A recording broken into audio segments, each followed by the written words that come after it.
Hello viewers, இது உங்கள் அறுசுவை அப்டேட். இன்னைக்கு நம்ம பார்க்க போகிறது இனிப்பு பொங்கல். நாளைக்கு தைப்பொங்கல்.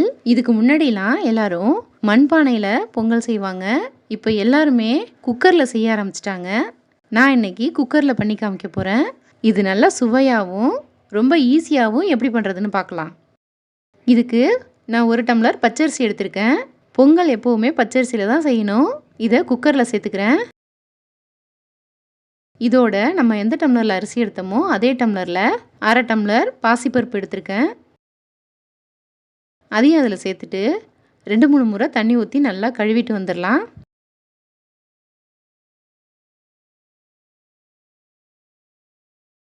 இப்போது கழுவிட்டு தண்ணியில் நல்லா வடிகட்டிட்டு வந்துட்டேன். இப்போ இதில் 1 டம்ளர் பால் சேர்த்துக்கலாம். நல்லா கெட்டியான பாலாக சேர்த்துக்கோங்க. 1 டம்ளர் அரிசி 1/2 டம்ளர் பாசிப்பருப்பு சேர்த்துருக்கோம். ரெண்டும் சேர்த்து 1/2 டம்ளர். இதுக்கு 1 டம்ளர் பால் சேர்த்துருக்கேன். 3 டம்ளர் தண்ணி ஊற்றிக்கோங்க.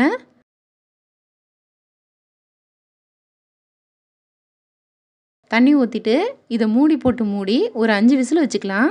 சாதம் நல்லா குழைய வேகணும், அதனால் 5 விசில் வச்சுக்கோங்க. நீங்கள் அரிசி எடுக்கிறதுக்கு தகுந்தது போல் விசில் கூடவோ குறைவோ வச்சுக்கோங்க.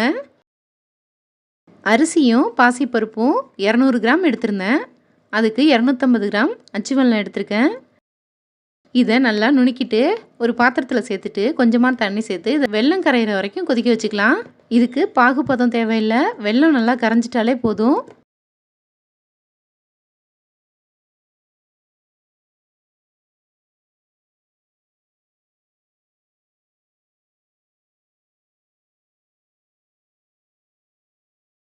இப்போது வெல்லம் நல்லா கரைஞ்சிடுச்சு. இப்போ ஸ்டவ் ஆஃப் பண்ணிக்கலாம். இப்போது 5 விசில் வந்து ப்ரெஷர்லாம் இறங்கிடுச்சு. இப்போ ஓப்பன் பண்ணி பார்க்கலாம். சாதம் நல்லா குழைவாக வெந்திருக்கு. இதை சூடாக இருக்கும் போதே லைட்டாக மசிச்சு விட்டுக்கோங்க.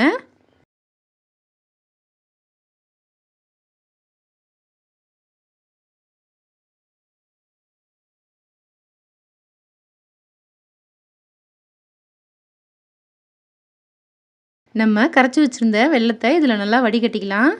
இதில் தூசி இருக்கும், அதனால் இது போல் வடிகட்டிகிட்டே சேர்த்துக்கோங்க.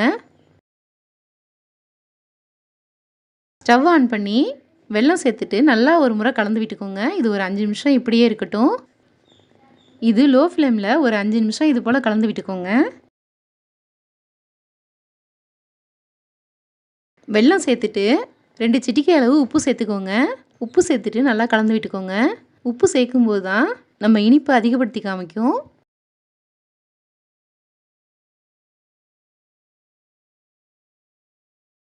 இப்போது 1/2 டீஸ்பூன் ஏலக்காய் தூள் சேர்த்துக்கோங்க.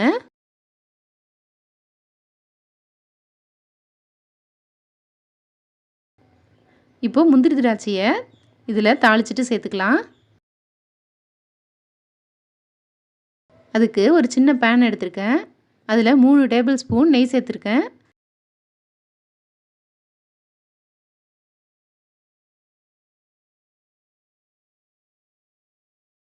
இதில் சேர்க்குறதுக்கு ஒரு கைப்பிடி முந்திரி திராட்சை வச்சுருக்கேன். இதை நெய்யில் சேர்த்துட்டு நல்லா வறுத்துக்கலாம்.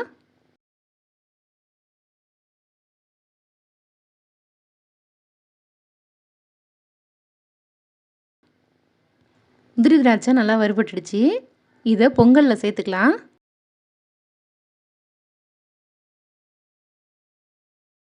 பொங்கலில் சேர்த்துட்டு நல்லா கலந்து விட்டுக்கோங்க.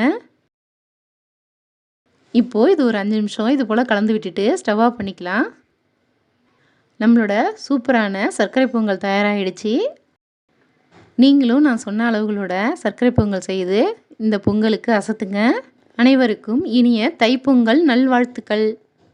இந்த வீடியோ பிடிச்சிருந்தா லைக் பண்ணுங்கள், ஷேர் பண்ணுங்கள். நம்ம சேனலுக்கு புதுசாக இருந்தால் சப்ஸ்கிரைப் பண்ணுங்கள். தேங்க்யூ.